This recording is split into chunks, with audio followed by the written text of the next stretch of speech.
छत्तीसगढ़ में नक्सलियों ने एक नई साजिश रची है और एक नई रणनीति तैयार कर रखी है। जहां छत्तीसगढ़ के घोर नक्सल प्रभावित इलाकों में नक्सली अब लोगों को अपने आप में मिलाने के लिए, अपने पक्ष में मिलाने के लिए कहीं पर फ्री में चावल बांट रहे हैं तो कहीं पर जबरदस्ती कर रहे हैं आदिवासियों के साथ, ग्रामीणों के साथ को पैसा दे करके उनसे चावल खरीदें। ये बात पूरे गृह विभाग के पास जानकारी है, गृह मंत्री के पास भी पूरी इसके बारे में जानकारी है। उन्होंने एक नई रणनीति तैयार कर रही है, नक्सलियों से निपटने के लिए एक तैयारी उनके द्वारा कर ली गई है। इन तमाम बारे में जानने के लिए हमारे साथ में गृह मंत्री जी हैं, हम उनसे जानते हैं कि क्या तैयारी की गई है और ऐसे में जो नक्सली एक नई साजिश रच रहे हैं उनसे निपटने के लिए क्या रणनीतियां अपने द्वारा कर ली गई हैं। जो नक्सली जो चावल बांट रहे हैं उनसे निपटने के लिए क्या कर रहे हैं अभी? देखिए, मुझको कल परसों ही जानकारी मिली है कि नक्सली चावल बांट रहे हैं फ्री में,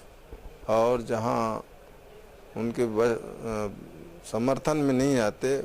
उनको पैसा में बांटने को कोशिश करते हैं। तो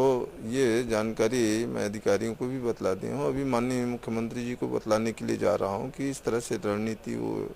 अपनाए हैं। मैंने स्पष्ट कहा है कि जब चावल बांटते हैं उस समय कम से कम अपने को मालूम होना चाहिए कि किस एरिया में चावल बांट रहे हैं, और चावल आता है तो सड़क मार्ग से ही आता है। हाँ, किसका चावल है ये पता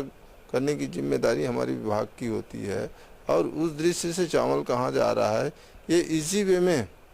ये पता कर सकते हैं। और जब चावल बांटते रहेंगे तो निश्चित रूप से 25-50 नक्सली रहेंगे, तो उस समय कार्रवाई करने की आवश्यकता है, ये मैंने स्पष्ट कह दिया है। अच्छा,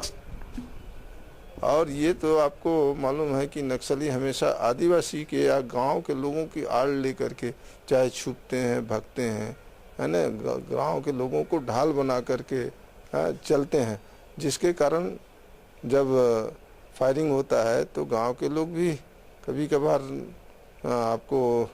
याद होगा कई घटनाओं में इस तरह से गांव के लोग भी गोली के शिकार होते हैं। अच्छा, एक बात ये भी आई है कि ये जो नक्सली जो चावल बांट रहे हैं तो उनकी आखिर ये मंशा क्या है, क्या कारण इस सब ऐसा करने का, उनकी क्या बात? नहीं, मंशा ये है कि सरकार 1 रुपये और 2 रुपये में चावल बांट रही है, तो उसके विकल्प में वो समझते हैं कि हम भी बांट सकते हैं, है ना। वो उनके पास पैसे की तो कमी है ही नहीं, किस तरह से पैसे का उगाही करते हैं आप सबको मालूम है, और उस कारण से,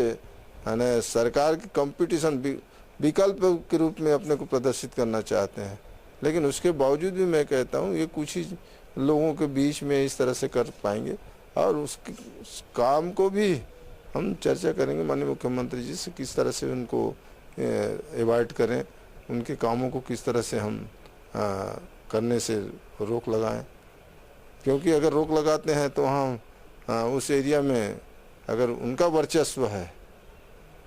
या हम नहीं पहुंच पा रहे हैं तो ये कर सकते हैं, तो इसको पहुंचने के लिए क्या तरीका अपनाएंगे हम विभाग से चर्चा करके कार्रवाई करवाएंगे। ऐसे में क्या नक्सली जब वहां पहुंचते तो उनके हाथ में हथियार रहता है, ग्रामीणों में दहशत का माहौल रहता है, तो ऐसी स्थिति में निपटने के लिए क्या वहां पर कुछ बढ़ाई जाएगी, सुरक्षा व्यवस्था पहुंचाई जाएगी, क्या कुछ तैयारी अपनी तरफ से की जाएगी?